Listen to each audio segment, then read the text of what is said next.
Në thellësitë e errësirës, djalli i madh thirri demonin më të ri dhe i foli: "Kam një detyrë të veçantë për ty. Do të shkatërosh rinin e brezit të ardhshëm." Pa e kuptuar ata asnjëherë. "Po si, zotëri?" "Me luftë." "Me dhunë?" Djalli qeshi me përçmim. "Jo, budalla. Ata do ta përqafojnë vetë shkatërimin duke besuar se janë të lirë. Do të tregoj unë planin. Jepu kënaqësi të menjëhershme. Vendos botën në pëllëmbën e dorës së tyre. Argëtim pa fund. Video që i bëjnë të qeshin, por nuk i bëjnë të mendojnë. Mbaj të zënë me gjëra që nuk vlen asnjë qindark në përjetësi. Shkëlqe të keqen, bëj të besojnë se imoraliteti është stili i jetës. Bëj të adhurojnë ata që shfaqin pasurinë, arrogancën dhe trupin e zbuluar, jo mendjen, shpirtin e sinqeritetin. Do t'i bësh të fshin moralin. Bindi që Zoti është mit, feja kufizon, ndërsa ndërgjegjja është për të dobëtit. Jepu slogane si: "Bëj ç'të duash, jeta është një, ndiq zemrën tënde, por mos i lër të pyesin nëse ajo zemër është e sëmurë. Ndaje shpirtin nga trupi, ushqej me helme të ëmbla, ushqime të shpejta, substanca që trullosin, net pa gjumë dhe ditë pa qëllim. Një trup i lodhur, një mendje e hutuar, bëjnë një shpirt të nënshtruar. Jepu identitete false.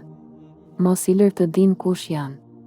Jepu role që i veshin si maska. Bëj të kërkojnë vlerë nga pëlqimet, komentet dhe krahasimet. Sa më larg nga vetvetja, aq më afër të ne." Djali i demon u habit. "Po si nuk do ta kuptojnë?" Djalli qeshi dhe u përgjigj, sepse do të besojnë se janë të lirë, kur në fakt janë të robëruar. Do të qeshin, do të kërcejnë, do të ndihen modern, derisa të jetë tepër vonë. Në fakt djalli nuk vjen me brirë.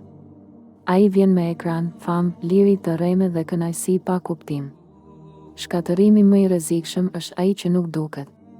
Brezat humbasin jo nga lufta, por nga hutimi. Nga argëtimi i pakuptim. Nga iluzioni i jetës perfekte.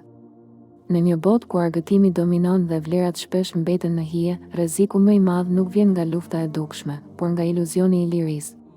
Pa vetdije, shumë të rinj po i nënshtrohen një plani të padukshëm që i largon nga e vërteta dhe i bën të harrojnë qëllimin e tyre të vërtet në jetë.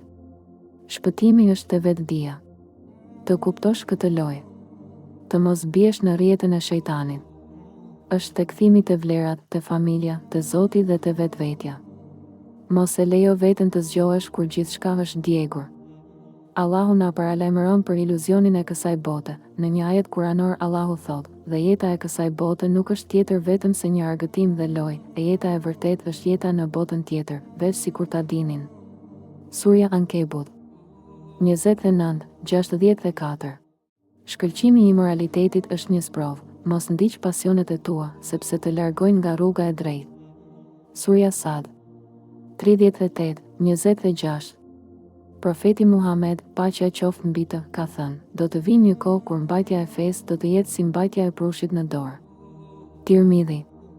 Identiteti i vërtet është ai që e udhëzon Zoti. Në një tjetër ajet kuranor Allahu thot: "Nuk janë të barabartë i verbëri dhe ai që sheh, dhe as errësirat e drita."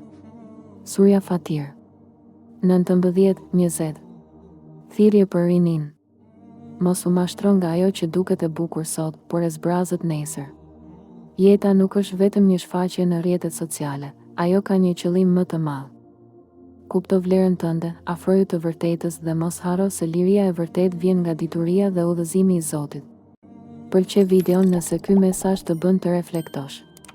Ndaje këtë video me të tjerët dhe komento mendimin tënd, ndoshta dikush tjetër ka nevojë për fjalët e tua. Abonohu në kanal për më shumë përmbajtje që sjell dritë dhe reflektim.